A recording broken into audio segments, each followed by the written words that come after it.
여러분 안녕하십니까, 박상규입니다. 지방 소멸을 막고 지역 경제를 활성화하기 위해 전국의 그린벨트, 즉 개발 제한 구역이 대폭 해제될 것으로 알려졌습니다. 8년 6개월 만에 이루어질 그린벨트 해제가 어떤 효과를 낼지 자세히 짚어보겠습니다. 삼성그룹이 1970년생 사장을 처음으로 발탁했습니다. LG는 새 임원의 97%를 1970년생 이후로 채웠습니다. 재계에 거세게 부는 젊은 바람의 의미와 파장을 분석하겠습니다. 9.19 남북군사합의가 사실상 해제된 뒤 처음으로 군 주요 지휘관 회의가 열렸습니다. 신원식 국방장관은 북한의 도발을 즉각, 강하게, 끝까지 응징하라고 지시했습니다. 먼저 최양호 기업정책연구원장과 함께 얘기 나누겠습니다. 어서 오십시오. 네, 반갑습니다. 네. 윤석열 대통령이 그린벨트 대폭 해제 방침을 곧 발표할 것으로 알려졌습니다. 마지막으로 그린벨트를 크게 한번 해제한 게 8년 6개월 전이었네요. 그렇죠. 이제 그 이후에 이제 계속 뭐 하느니 마느니 그다음에 얘기들이 많았습니다만 실질적으로 지금 최초에는 14개 지역권에 하는데 지금은 이제 8개 지역권으로 좀 남아서 계속적으로 좀 하고 있습니다. 최초로 이거를 대대적으로 푼 거는 뭐 노태우 대통령 때 88 준비하면서 미사리 경기장 그다음에 뭐 태릉 뭐 이런 것들을 풀면서 조금씩 나왔는데요. 지금 왜 이런 얘기가 갑자기 나오냐면 사실 윤석열 대통령께서 우리 경제 활력의 주 요소로 국가 첨단 산업단지를 해서 그걸 지방으로 이제 분산시키자 이런 얘기들을 좀 했거든요. 그래서 지금 그러한 첨단 산업단지의 유치뿐만 아니라 거기에 들어갈 수 있는 기업들에게 좀 더 자유로운 투자 활동을 할 수 있도록 만들어지는 차원에서 이거를 갖고요. 이렇게 되면은 사실 뭐 극소수의 도시화가 많이 된 지역들에서는 주변 땅값이 올라가는 문제가 있는데 그 부분에 대해서만 잘 조정이 된다면 우리가 굉장히 뭐 유유할 수 있고 싼 값에 기업들이 투자할 수 있는 그런 이제 부지들을 확보하는 그런 과정으로 보여집니다. 네. 지금 뭐 지방 소멸이다 이런 얘기가 정말 실제로 위기로 다가와 있지 않습니까? 대통령실 관계자가 밝힌 이번 그린벨트 해제의 주 목적 저희가 한번 그래픽으로 정리했는데요. 보겠습니다. 이렇게 얘기했습니다. 1970년대에 도입된 그린벨트는 현재 지방의 현실에 맞지가 않는다. 그래서 과감한 개편이 필요하다는 게 윤석열 대통령의 생각이다 이런 얘기인데 결국요 1970년대 한 50여 년 이때 전후에서 그 박정희 전 대통령이 도입한 그린벨트 정책 급격한 지방 인구 소멸을 막고 침체된 지방 경제를 이제 활성화시킬 때라는 그런 시급한 시대적 요청과는 지금 현실이 맞지 않는다 이런 그렇죠. 인식인 거예요. 당시에 이제 뭐 뒷얘기로 이제 얘기 나오는 거는 이제 1960년대는 이제 과밀 해소를 하기 위해서 이거를 이제 입안을 하고 있었어요. 근데 그 당시에 여러분 잘 아시는 1968년도 김신조 사건이 일어납니다. 청와대 습격 사건. 네, 습격 사건을 하면서 우리 서울이 보호받을 수 있는 부분들을 만들어야 되겠다. 그래서 급하게 돌아간 게 이제 1970년대에 그린벨트를 만들기 시작하고 요 공간이 있어야 우리가 안보적인 차원에서 좋다는 것들을 이제 뭐 차근차근 쌓으면서 여기에 앞으로 아까 말씀드린 14개 지역을 우리가 그린벨트로 하면서 도시 개발도 제한하고 그다음에 이제 국방부의 어떤 안보까지 생각을 하면서 한 게 1970년대 최초의 생각들이었습니다. 그러나 이제는 바뀌었지 않습니까? 네. 그래서 그런 과정에서 이런 산업, 첨단 산업들을 육성하는 그런 단지로 가야 되고요. 사실 우리나라는 뭐 그린벨트가 영국에서 넘어왔다 그러지만 우리나라 자체도 고려 때, 조선 때 다 있었습니다. 그런가요? 예, 금산이라 그래갖고 우리 이제 한양이라든가 이런 데서 옆이 너무 각지에서 오니까 주변을 개발을 못하게 한. 그래서 금지된 산이다. 예, 그래서 거기 가면은 그때는 땔감이 나무지 않습니까? 그래서 사실 이게 뭐 외국에서 들어온 제도도 있지만 우리나라 제도에도 녹아들었던 게 그린벨트라고 보시면 되겠습니다. 그러니까 영국의 녹색 벨트 이전이죠. 우리의 고려 시대부터 금산, 네. 그 서울, 한양 이 그걸 주변을 거죠. 보호하는 그런 네. 지역이 있었다 이런 말씀이네요. 자, 정부가 검토하고 있는 그린벨트 해제 어디를 하는가 이게 관심이 가장 커요. 그 대상지 한번 짚어보죠. 아까 말씀드린 대로 14개 첨단 산업 단지가 들어갈 자리를 중심으로 해서 이것들을 해제를 하는데요. 지금 뭐 제일 우리가 많이 알려진 게 반도체를 하는 부분. 그다음에 이제 경기도 용인이 예. 그러니까 삼성 반도체와 관련이 있고요. 그렇죠. 이제 울산, 대구, 이제 대구, 대전 이런 부분들도 중앙에서 이제 잡아줘야 되는 부분들이 있고요. 대구가 사실은 퍼센테이지는 굉장히 커요. 네. 그래서 그런 부분들에 조금 숨통을 띄워주면서 각각의 지금 나오는 지금 지명들은 다 산업단지가 유치되는 곳과 연결이 됩니다. 그래서 앞으로 어떤 부분들로 가야 되는지는 분명히 나와 있고요. 지금 이제 이렇게 하면서 원칙 있는 이제 규제 완화를 하겠다. 그러니까 공공성만 인정되면 환경평가에서 1, 2급을 받은데도 허용할 수 있다 이런 얘기네요. 그렇죠. 그래서 국책 사업이나 공공 개발 사업은 그렇게 하고요. 그다음에 국가 전략 사업은 이제 지역의 현안 산업들도 많은데 이름은 지금 종량제로 지금 가고 있거든요. 네. 거기서 제외를 해줍니다. 그리고 이렇게 이제 그린벨트를 그냥 일반 용지로 옮기는 데는 굉장히 많은 뭐 3년에서 한 5년 정도 오는데 패스트 트랙으로 이거를 빨리 풀어서 1년 내에 하겠다. 그래서 부지를 빨리 하고 거기에 기업들이 투자할 수 있는 부분들로 가는 그런 부분들로 가는데요. 하여튼 지금 14곳 정도가 굉장히 대상 물지로 지금 우리가 얘기들을 하고 있습니다. 네, 강기정 광주시장은 요구를 하기를 군공항 이전 부지는 이 총량에서 좀 빼달라 이런 얘기까지 한 거 보면 벌써부터 총선을 앞두고요. 이 표심 잡기 그러니까 각 지역 단체장들의 그린벨트 포함 제외 경쟁도 치열하다 이렇게 말씀드릴 수 있겠습니다. 저희가 1970년도 말 때 전국의 토지 면적의 5.4%가 그러니까요. 돼 있었는데 지금 그게 3.9%로 지금 줄어 있고요. 이미 많이 줄었죠. 네, 많이 줄었고 이게 한 2% 정도 되면은 우리의 소기의 목적들이 서로 잘 융합되면서 진행될 수 있다고 보여집니다. 네. 이 그린벨트는 1971년 박정희 당시 대통령이 도시에 특히 서울의 무분별한 개발, 난개발을 막기 위해서 처음 지정한 겁니다. 그때 모습을 같이 보겠습니다. 건설부에서는 그린벨트 안에 있는 무허가 건물의 철거 단속과 서민 아파트에 대한 시공 감독을 철저히 하도록 지시하고 건설부의 시공 단가가 너무 과다하게 책정되지 않도록 하라고 당부했습니다. 네, 76년 모습이었는데 그때는 그린벨트로 지정된 도시 주변의 이 그린벨트 녹지는 이 도시의 무분별한 팽창을 막아주는 기능을 했는데 지금과는 상황이 완전히 다른 완전히 거죠. 다르죠. 그래서 이제 연계돼야 되고 이제 뭐 도시와 도시가 붙는 그 작용을 지금 막는 부분들이 있는데 당시에 일환이 있습니다. 청와대에 그린벨트 담당 비서관이 있었습니다. 네. 그래서 그 담당 비서관은 헬기와 차량을 무제한으로 공급하면서 전국을 다니면서 봐라. 그런 정도로 지금 애정을 갖고 지금 했고요. 아까도 말씀드렸습니다만 안보적인 거, 그다음에 산업적인 거, 지방 뭐 활성화 등이 두루 가면서 했는데요.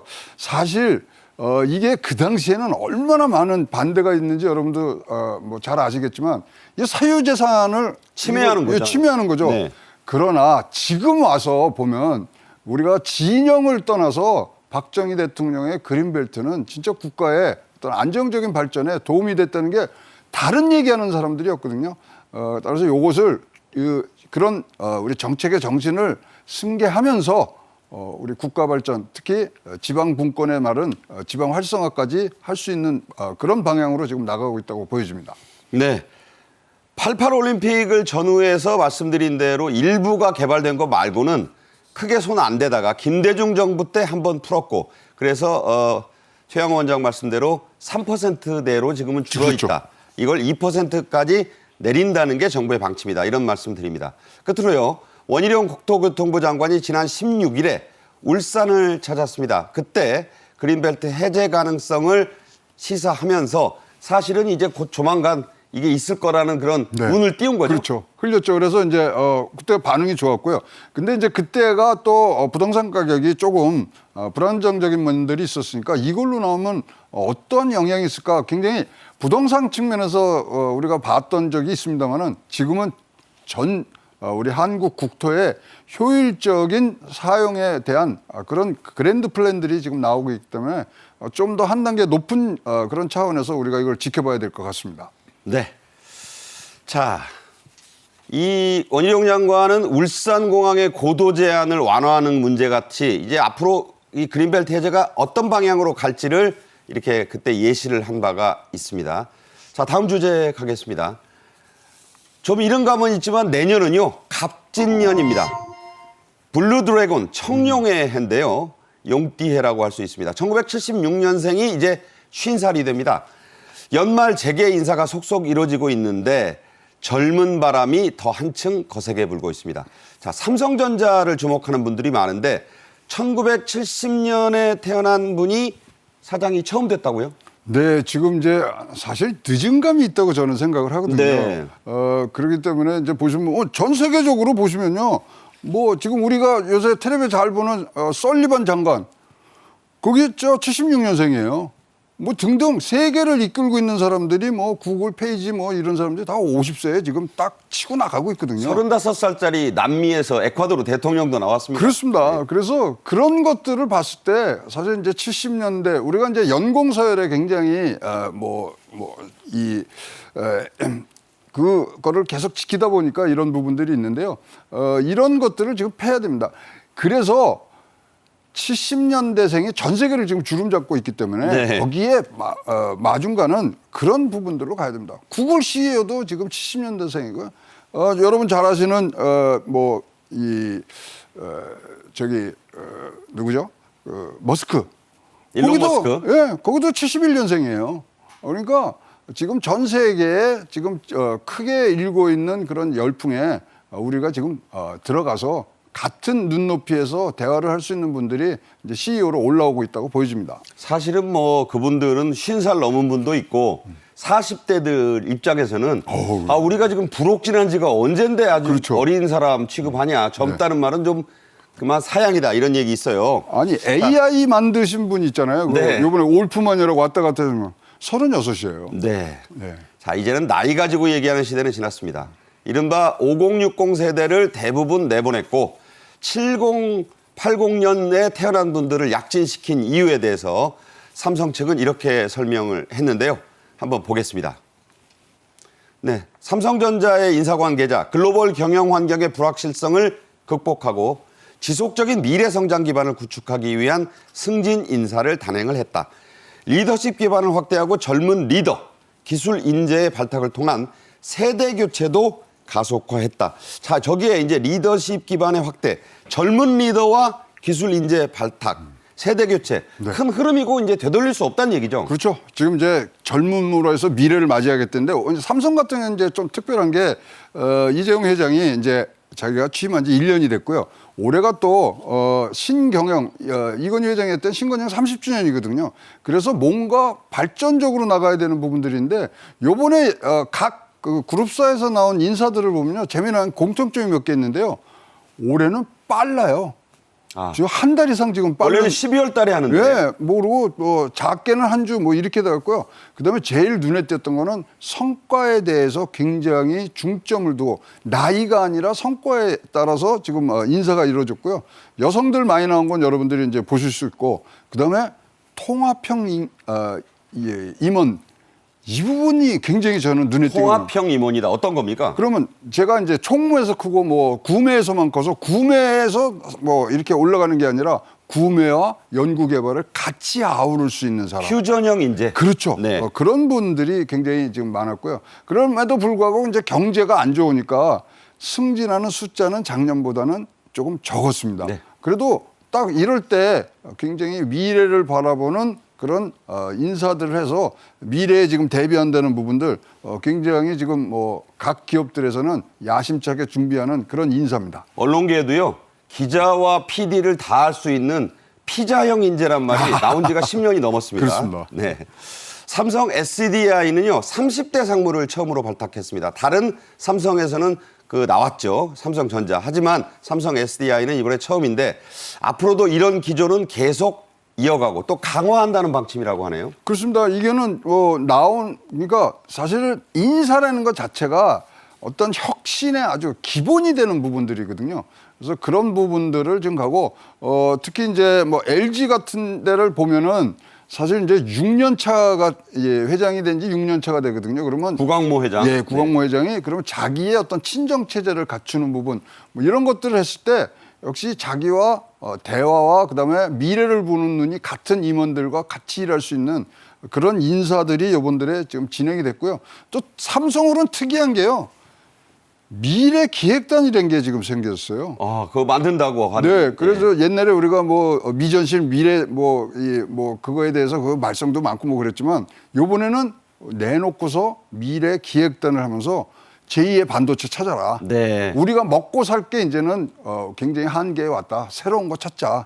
그래서 조금 다른 부분들로도 지금 진전이 되고 있는 인사의 내용이었습니다. 삼성은 실제로 인도 출신의 33살짜리 상무를 가장 어린 최연소 상무를 네. 발탁한 기록이 있어서 이거 계속 가면 20대 후반 임원 안 나오란 법 없죠? 가능하죠. 네. 가능하고 그것들이 이제 쭉 나가는데 이번에 보면은 뭐 부사장급에 뭐 40대가 가는 데인데 사실 부사장급이요. 작년부터 삼성은 부사장하고 전무를 합쳤어요. 네. 그렇기 때문에 이거에 대해서는 너무 큰 우리가 뭐 방점을 두는 것보다 다른데 해외에는 전무 제도가 없거든요. 네. 그러니까 거기에 맞춤할 수 있는 VP, 바이스 프레지던트로 지금 했기 때문에 대거 젊은 인력들 올라간 부분들은 굉장히 역동력 있는 조직 개편의 아주 시발이라고 보여집니다. 네. 자, 아까 LG 얘기 잠깐 하셨는데 LG 그룹도요. 젊은 바람이 더 좀 거세게 불고 있습니다. 올해 처음으로 1970년대생 사장을 배출을 했습니다. LG에서는. 자, 중요한 포인트. 새 임원이 99명이 나왔는데 97%가 1970년대 이후에 태어난 분들이라고 하죠. 네. 구광모 회장 나이 자체가 45입니다. 그리고 지금 6년 차로 갔기 때문에 다 보이고요. 그다음에 LG에서 보면은 요번에 과거 선대회장 때 계셨던 부회장급들이 이번에 용퇴를 하셨어요. 그럼 그 자리에 누구를 메꾸느냐? 나와 호흡을 같이 할 수 있는 사람들. 그리고 미래 비전을 같이 나눌 그러한 뭐 인재들을 지금 상향적으로 좀 올렸고요. 어쨌든 간에 이제 이 전체적인 미래에 대한 준비들을 차근차근 하면서 이제는 구광모 회장도 굉장히 우리가 상상하지 못할 그런 퀀텀 점프를 하는 회사의 방향이 나와야 되기 때문에 그 초석을 이런 젊음으로 좀 시작했다고 보여집니다. 자, 주목할 부분은요. 1980년대생의 LG 새 임원이 무려 5명. R&D 분야의 임원은 역대 최대 203명이에요. 그러니까 네. 이제는 정말 연구개발에서 두각을 나타내면 네. 30대 임원은 앞으로 더 많이 나올 수 있다는 얘기네요. 뭐 이제 문이 활짝 열렸죠. 활짝 열리고 그 자기의 그러니까 성과 옛날에는 우리가 대기업들에 가면은 그런 얘기들 많이 합니다. 신상필벌이라 그랬는데 요새는 그게 아닙니다. 신상필상입니다. 네. 그래서 이제는 옛날에는 뭐 이렇게 벌을 줘서 회사의 분위기를 잡았지만 지금은 MZ 세대에 필요한 이런 젊은 세대에게는 그 성과를 낸가 해서 꼭 상을 주는 방법으로 바뀌어서 그런 부분들에서 R&D라든가 획기적인 성과를 내신 분들이 지금 굉장히 활기차게 지금 승진을 하는 그런 케이스들을 보고 있습니다. 네. LG 다른 얘기 좀 하겠습니다. LG그룹 분위기가 요즘 좋죠. 29% 전자제품 세일을 했는데 이게 1994년 그 한참 뜨겁던 여름에 가을에 우승했던 이후 무려 29년 만에 프로야구 한국 시리즈를 LG가 재패를 했죠. 그래서 인사잔치에 선물잔치까지 했습니다. 그 모습 잠깐 보겠습니다. 네. 뭐 난리가 났었죠. 뭐 저 소주 파티도 했고요. 30년 가까이 묵은 롤렉스 시계도 뭐 그 다시 최우수 선수한테 최우수 선수한테 줬는데 그 박물관에 기증했다고 하지 않습니까? 고치는 데까지 거의 9천만 원이 넘었다는 그 시계도 받고 아주 그랬죠.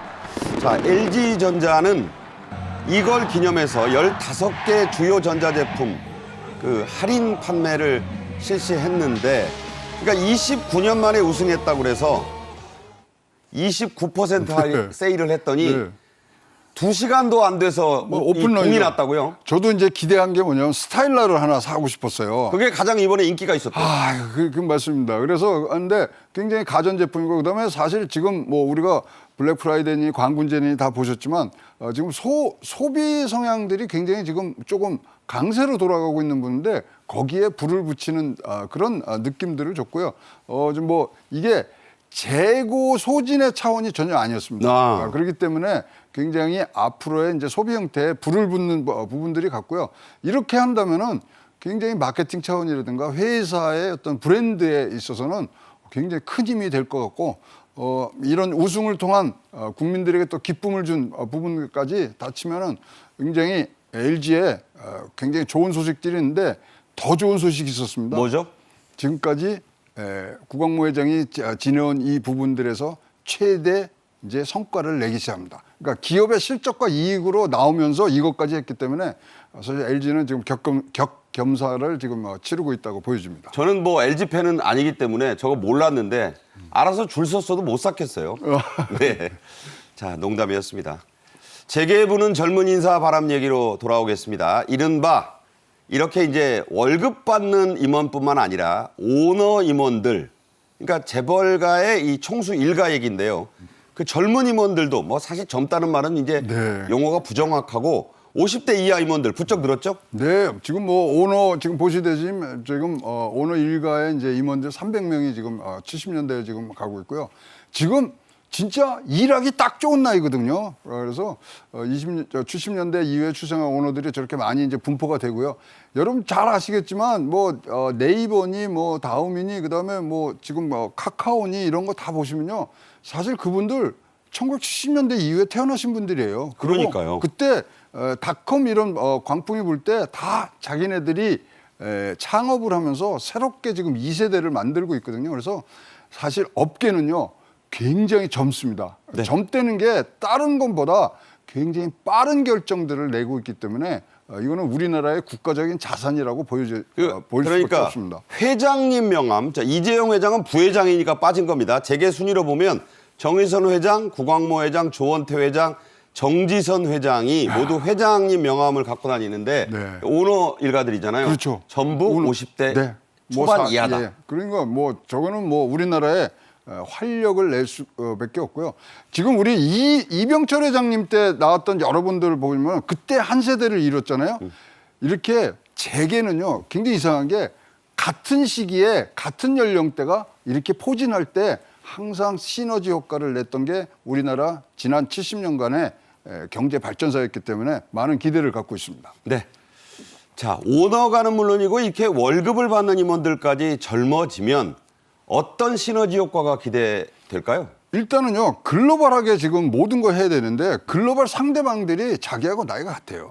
그러니까 우리가 가서 나이 많으신 분들이 가는 것도 굉장히 연륜과 이런 것들이 있지만 젊은이의 눈에서 보는 그리고 젊은이가 보는 미래에 서로 대화들이 되거든요. 그런 것들을 봤을 때는 지금 이렇게 딱 서로에게 내가 무슨 말을 하면 상대방이 알아듣는 그런 분위기에서 비즈니스 톡이 일어나면 항상 좋은 결과들이 나왔기 때문에 조금 더 많은 분들이 지금 전진 배치를 돼야 되고요. 이런 물결은 우리나라의 지금 연공 서열에 대한 어떤 폐해들도 많이 줄여줄 것으로 생각을 합니다. 네. 자, 이어서 다음 주제로 가겠습니다. 9.19 군사합의의 일부 효력 정지를 본 북한이 기다렸다는 듯이 GP를 전면 재건했고 해안 포문들을 일제히 확 열었습니다. 윤석열 대통령에 이어 신원식 국방장관도 철저한 대비 그리고 즉각적인 응징을 지시했는데요. 관련 내용 먼저 영상으로 보겠습니다.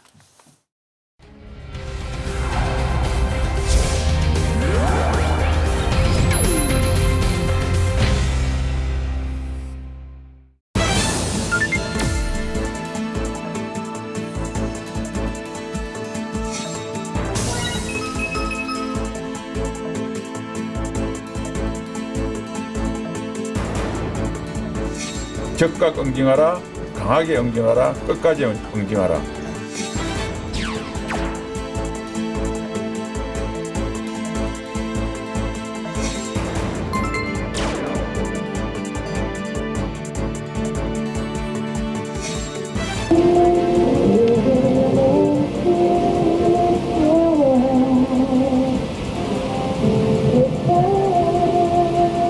조선 계례도다의 생억지 쓴다고 합니다.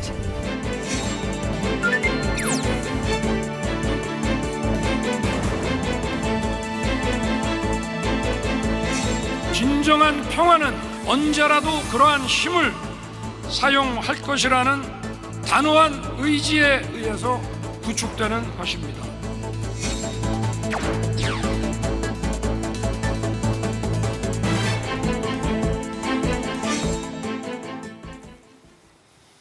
이 주제에서는 문성묵 한국국가전략연구원 통일전략센터장도 함께 하겠습니다. 어서 오세요. 네, 안녕하십니까. 군 수뇌부가 교체된 뒤에 소집된 첫 주요 지휘관 회의가 28일에 열렸습니다. 신원식 국방장관이 이 자리에서 한 언급은 참 강력했는데 아주 놀라울 만큼 강도가 셌어요. 예, 그렇습니다. 북한이 정찰 위성 발사라고 하는 특대형 도발을 일으켰고 우리 정부와 군이 그동안 9.19 군사 합의에 의해서 묶였던 우리 정찰 역량을 다시 강화하는 그런 조치, 일부 효력 정지 조항을 이제 정지를 시켰는데 북한이 그걸 계기로 해서 말씀하신 대로 9.19 군사 합의 폐기를 선언을 했습니다. 긴장이 아주 고조되고 있는 상황이었고 군 수뇌부가 교체된 상황에서 신원식 장관은 북한이 만약에 평화를 해치는 망동을 한다면 그것은 파멸의 시작이다. 네. 그걸 분명히 알려야 된다. 그러려면 지체하지 말고 선조치 후 보고해라라고 네. 얘기를 했고 신 장관이 그동안 강조했던 즉강끝 즉각 강력하게 끝까지 응징해라 이런 의지를 강조를 했습니다. 네, 저 즉강 끝에 대해서는 좀 더 얘기를 해볼 텐데요. 적이 도발하면 선조치 후보고하란 개념은 김정일이 가장 두려워했다는 우리의 군인 김관진 국방혁신위 부위원장의 어록 가운데 나오는 그 대표적인 발언 아니겠습니까? 네, 그렇습니다. 지금 끝까지 한다는 것은 이것이 우리가 힘을 가졌을 때 하는 거지, 우리 힘이 없거나 그다음에 의지가 없다 그러면은 이거는 우리 보고서 판단하고 나오는 건데 그게 아니라 우리가 충분히 대응할 힘이 있다면은 그것은 분명히 갈 수 있는 부분들이 있기 때문에 이렇게 단호하게 응징할 수 있는 부분, 단호하게 응징한다는 자체가 우리 적군애들에게는 굉장히 큰 두려움으로 갈 테니까 우리 그런 부분들이 강조가 됐다고 보여집니다. 네, 신원식표 어록으로 등장할 만한 이 즉강끝 발음 잘해야 됩니다. 지난 10월에 처음 등장했는데요. 직접 자세하게 들어보겠습니다. 북한이 도발을 해서 얻는 것보다 잃는 게 많다 이렇게 느끼게 될 것이고 그렇게 느끼게 되면 다음은 도발을 하지 못하는 억제가 될 겁니다. 그 억제가 바로 평화입니다. 그게 대통령께서 말씀하신 힘에 의한 평화가 바로 응징력이 가져다주는 억제 효과, 그 억제에 의해서 달성되는 평화, 이게 힘에 의한 평화의 요체예요. 그럼 그 응징은 어떻게 하느냐, 도발했을 때. 적각 응징하라, 강하게 응징하라, 끝까지 응징하라.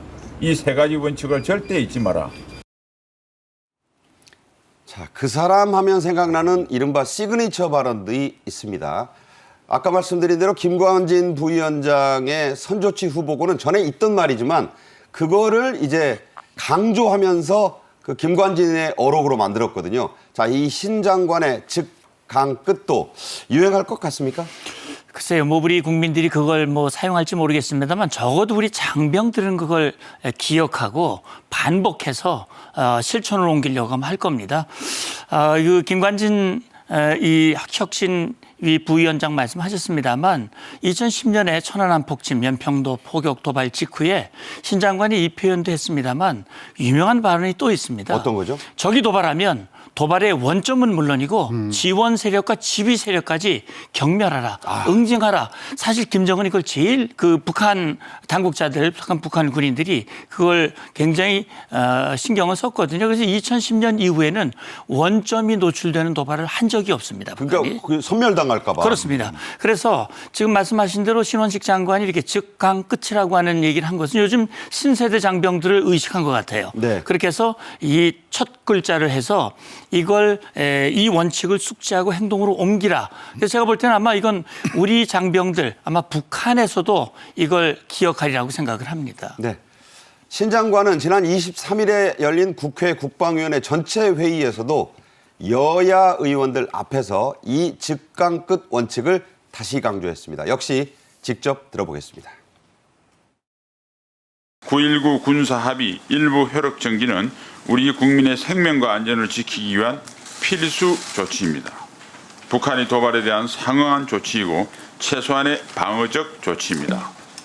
앞으로 우리 군은 공중감시 정찰 활동을 복원해 대한민국을 더욱 굳건히 지키겠습니다. 만일 북한이 효력 정지를 빌미로 도발을 감행한다면 즉각 강력히 끝까지 응징할 것입니다. 네, 또 즉강끝이 나왔죠. 신 장관은 국회 현안 보고를 통해서도 한미연합군의 대북 대응 조치들도 이런 걸 갖고 있다, 준비하고 있다, 이렇게 상세히 설명을 했는데 크게 3가지죠? 그렇습니다. 그러니까 첫 번째는 북한이 만약에 도발을 하면 한미 연합 대응을 할 수 있다. 2010년에 북한이 국지도발 연평도 천안함 한 뒤에 한미가 국지 도발에 대한 이 연합 대응 작전을 합의를 했습니다. 그리고 두 번째는 북한이 미사일 또는 위성 발사하더라도 한미가 공동으로 탐지하고 추적하기로 그렇게 합의를 했고 실제 행동으로 옮기고 있습니다. 그다음에 지난번 1차 발사 실패한 후에 이 낙하한 잔해물을 한미가 공동으로 수거해서 분석하고 그 결과를 발표한 바가 있거든요.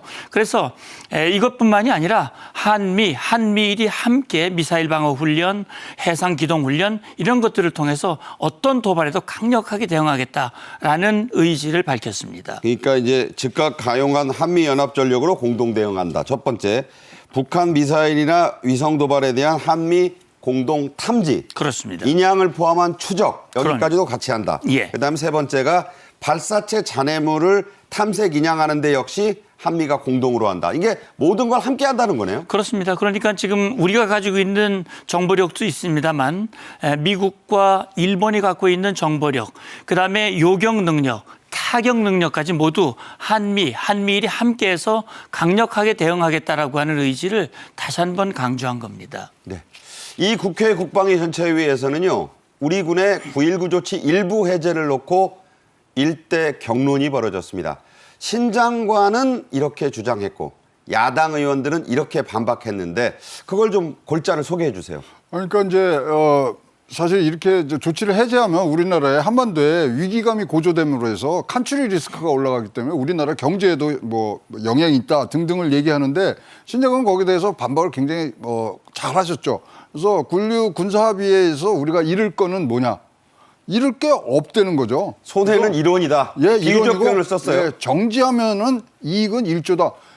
이것을 그러니까 우리가 강력한 의지와 힘을 갖고서 일단 선제적으로 그쪽에 도발을 못하게 하면요, 우리나라 칸츄리 리스크는 제로가 가는 거거든요.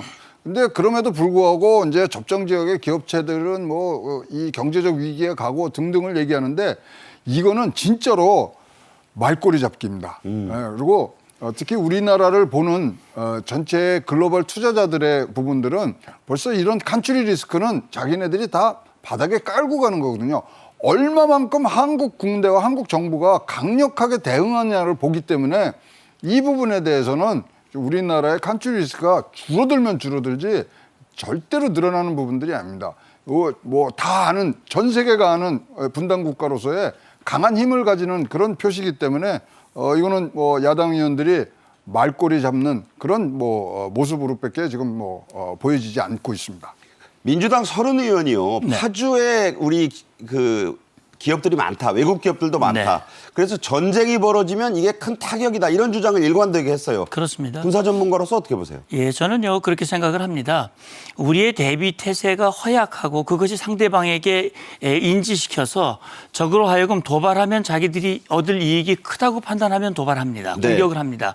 그러나 반대로 우리의 대응 역량 이것이 압도적이어서 북한이 도발을 해도 얻을 이익이 하나도 없다고 하면 그게 바로 억제가 되는 것이거든요. 네네. 저는 9.19 군사합의의 일부 효력 정지가 우리의 역제력을 한층 높이는 것이기 때문에 오히려 도발을 억제하고 충돌을 막는 효과가 더 오히려 있다고 보거든요. 그런 점에서 일부 야당 의원의 주장은 현실과 동떨어진 그런 정치적 주장을 하고 있다. 저는 그렇게 생각을 합니다. 네.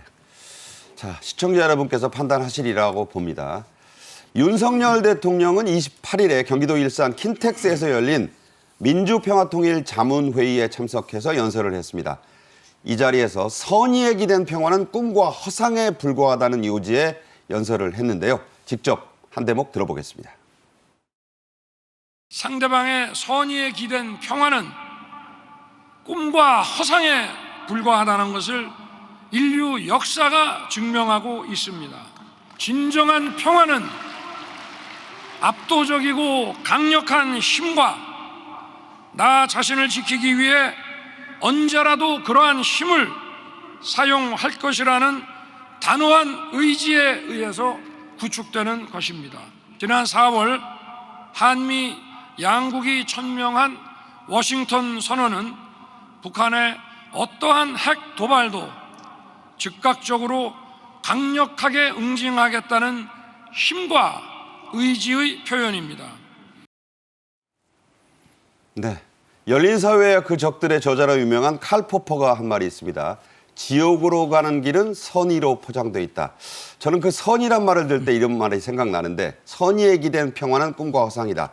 자, 윤 대통령의 이 발언은 어떻게 들으셨어요? 그러니까요. 우리가 뭘 하면 상대방 잘해주고 그러면 거기서 선의로 나올 거라는 우리가 이제 기대심이 있는데 사실은 우리 북한에 대해서는 그 기대심은 진짜로 저는 제로라고 생각하거든요.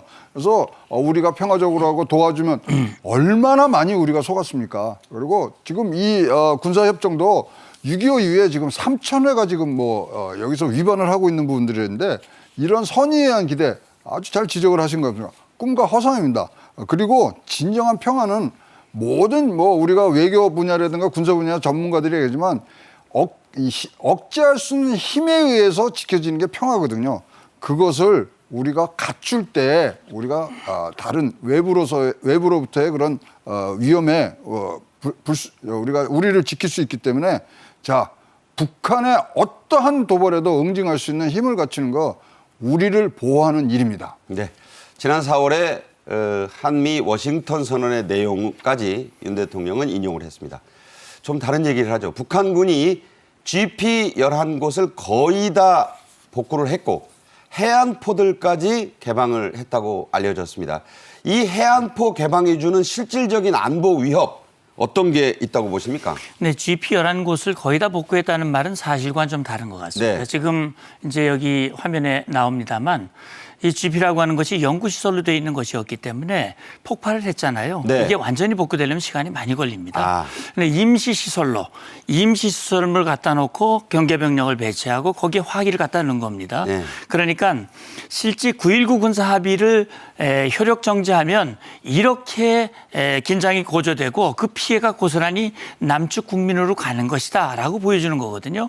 해안포 개방을 했습니다. 북한이 지금 개방한 것 같지만 그동안 3천여 회를 이미 개방하면서 합의서를 거의 무력화시켜 왔던 거거든요. 그렇죠. 다만 개방을 하면 물론 사격의 속도가 빨라질 수 있기 때문에 그것이 일부 위협이 될 수는 있으나 그러나 앞서 말씀해 주셨듯이 강력한 힘과 대비 태세가 북한의 도발을 억제하는 힘이 됩니다. 그래서 해안포가 개방되면 연평도 주민들이 조금 불안할 수 있으나 네네. 우리의 대비가 강력하면 북한은 결코 도발할 수 없다. 저는 그렇게 봅니다. 네. 접경지의 북한 위협이 실질적으로 증가해서 도발 가능성이 지금 고조되고 있는 그런 상황입니다. 이래서 김명수 합참의장이 우리 군의 GP 재건 여부는 전적으로 북측 행동에 달려있다고 경고를 했습니다. 하지만 북한은 이에 아랑곳하지 않는 듯 해안포문들 지금까지 거의 다 열었다고 네. 해요. 이게요, 지금 제가 판단하기는 시민적인 눈높이에서 보면 이건 시간 벌기거든요. 왜냐하면 정찰위성을 이제 쐈기 때문에 이제 군사협의가 지금 파기되는 과정인데 정찰위성이 제대로 돌라 그러면 5개 이상을 쏴야 됩니다. 네. 그러려면 시간이 굉장히 돌고 또 이거에 대해서 우리 지금 방송 중에 내용이 나왔습니다만은 지금 우리 국민들은 서로 이거 갖고 공방을 하고 있잖아요. 네. 여야 의원들끼리. 그런 노림수까지 봤을 때는 지금 이것을 조금 더 효과를 높이기 위해서 지금 해안포문 열고 많은 것들을 합니다. 그래서 5개를 쏠 때까지 중기적으로 이 부분들이 이제 갈 거고요. 이러면 정찰수정이 잘 되면 그 다음에는 여러분 그렇게 우리가 두려워하는 이제 진짜 미사일과 핵탄두를 실을 수 있는 그런 기술들을 갖추는 것까지 우리가 감안한다면 이런 노림수에는 넘어가면 안 될 것 같습니다. 네. 북한 GP에서는 아시다시피 소총이나 뭐 고사총이 날아올 수 있지만 북한의 해안포는 더 위협적입니다. 과거 연평도 포격 때 여러분 그 위력, 살상력 기억이 나실 텐데요. 지금 그 북한의 해안포 어떤 것들이 있습니까? 예, 지금 해안포를 보면 북한의 해안포는 대략 한 70mm에서 130mm 여러 가지 해안포들이 있습니다. 사거리가 대략 지금 화면에 나옵니다만 75mm 이게 이제 곡사포도 있고 평사포도 있고요. 그다음에 대구경포, 방사포 이런 것들이 있습니다. 방사포는 뭐 상당히 빠른 시간 내에 여러 발을 쏠 수 있는 것들인데 2010년에 연평도 포격 도발 때의 기록을 보면요. 네. 북한이 한 170여 발을 쐈는데 그중에 반은 바다에 떨어졌어요. 그랬죠, 사실. 그리고 육지에 떨어진 것 그 반 중에 30%가 불발탄이었습니다. 네. 그리고 그중에 실제 우리 군진지에 떨어진 건 거의 없고 대부분 엉뚱한 데 떨어졌어요. 네, 그래서 네. 자, 당시 북한의- 그림 나옵니다. 예, 당시에 북한의 이 포병 이 해안포들이 굉장히 오래됐고 그렇기 때문에 정확도라든지 위력이 상당히 떨어집니다. 그럼에도 불구하고 이것은 우리에게 위협이 될 수 있기 때문에 철저한 감시와 대비가 필요하고요. 우리 주민들도 아마 어떤 유사시 상황에 대한 그런 대비 태세를 갖출 필요가 있다고 생각합니다. 네. 자, 이 GP 또 해안포와 더불어서 김정은이 가장 꺼려한다는 게 바로 대북 확성기 방송입니다. 우리 군이 대북 확성기 방송을 재개할 가능성이 이제 보인다고 하는데 통일부 장관을 지낸 권영세 국민의힘 의원이 대북 확성기 허용 법안을 발의를 했다죠? 네, 지금 뭐 우리 현행법에는 대북의 선전물을 그러니까 뭐 간대든가 대북 확성기를 쓰는 것들이 금지되어 있습니다. 그런데 헌법재판소에서 이것이 위헌이라고 나왔습니다. 표현의 자유라든가 이런 것들을 훼손하는 부분들이 있기 때문에 하고요. 사실 김정은이 가장 꺼려하는 게 대북 확성기는 왜냐하면 자기네들이 듣도 못한 것들을 북한에다 우리가 얘기를 해주는 거거든요. 직접 막 실시간으로 얘기하는 거죠. 실시하고 우리가 어떻게 하고 자기네들이 못 듣던 얘기들을 해주는 부분들이 있기 때문에 그래서 제일 두려워하는 거고 우리가 대북에 이제 뭐 풍선을 해서 날리는데도 우리를 알리는 자료들이 같고요. 서독과 동독에 그런 베를린 장벽이 무너지는 것도 동독 주민들이 서독에 그런 정보들을 뭐 접하면서 그것이 된 부분이라서 사실 뭐 총칼보다 훨씬 더 위력 있는 것이 이런 확성기라든가 우리의 정보를 알리는 부분들이라서 제일 두려워한다고 생각을 합니다. 네.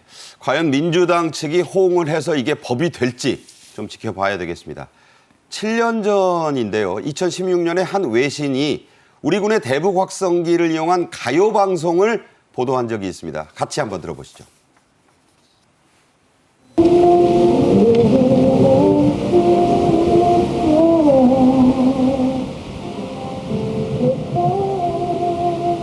우리 북은 철저히 6.15 공동성명, 남북 공동성명을 철저히 리행하는 원칙에서 조통일 문제를 들고 나오는 거지. 이 남선 계례도다이 생 억지 쓴단 말입니다 지금.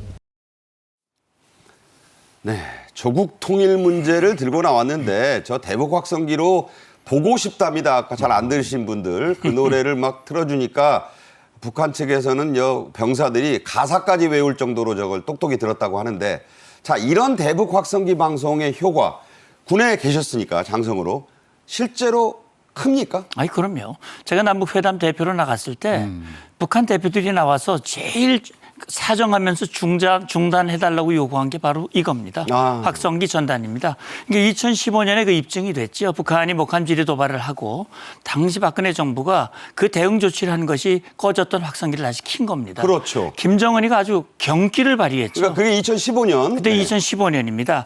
그래서 결국 김정은이 가장 두려워한 게 뭐냐면 이 확성기 방송은 북한 주민들 특히 전방 지역에 근무하는 북한 군인들의 눈과 귀를 뜨게 만드는 겁니다. 그리고 젊은이들에게 가장 좋은 K-팝 그걸 24시간 틀어주거든요. 그래서 탈북 군인 증언을 들어보면 북한 그 군인들 이 뭡니까 그 신병들 신고할 때 남측 가요 2곡 부르기 이게 자기들의 이 신고 방식이랍니다. 그만큼 북한 정권으로 봤을 때는 북한 군인들 10년씩 근무하는데 확성기 들으면 체제가 전복될 수 있거든요. 그렇기 때문에 확성기 방송에 대해서 가장 두려워하는데 결국 이걸 우리는 북한은 우리에게 물리적 핵폭탄을 가지고 있다면 우리는 심리적 핵폭탄을 가지고 있습니다. 압도적인 우위를 가지고 있기 때문에 북한이 이걸 못하게 만드는데 이전 정부에서 북한의 요구를 들어준 거예요. 그래서 이게 참 바로 잡아줘야 된다고 봅니다. 저게 이제 7년 전에 비해서 우리 걸그룹이 블랙핑크도 있고 BTS도 있고 그럼요. 이거를 틀어주면 북한의 장마당에서는 사형감인데 예. 대북 확성기로 틀어주면 병사들 들을 거 아니에요. 그렇습니다. 그 위력은 상상 이상이다. 그렇습니다. 네, 좀 지켜보겠습니다. 문성묵 한국국가전략연구원 통일전략센터장 그리고 최양호 기업정책연구원장 모시고 말씀 나눴습니다. 잘 들었습니다. 감사합니다. 고맙습니다. 네. 정책엔 이슈가 준비한 오늘의 소식은 여기까지입니다. 오늘도 시청해 주신 여러분 감사합니다.